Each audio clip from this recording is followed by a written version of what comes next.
osmišljena u stvari za ove nove generacije koje su stalno ispred televizije, za igricama, da bi doživjeli nešto što smo mi doživljavali u našoj mladosti.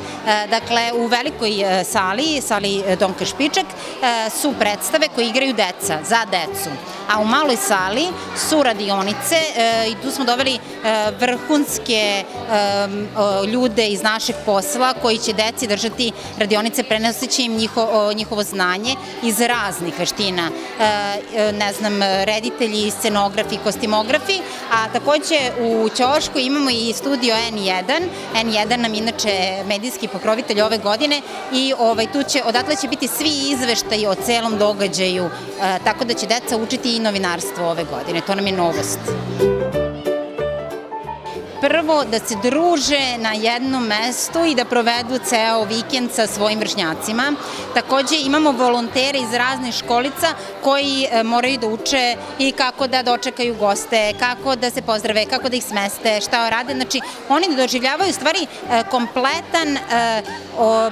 kompletnu organizaciju događaja, vide šta druga deca rade, mogu da se upoznaju s raznim školicama, roditelji mogu da vide, aha, vidiš, ova školica radi ovo, ono, da mogu da izaberu nešto, takođe da nauče puno stvari od raznih novinara i stručnjaka, kao što sam rekla, iz oblasti glume i pozorišta i filma.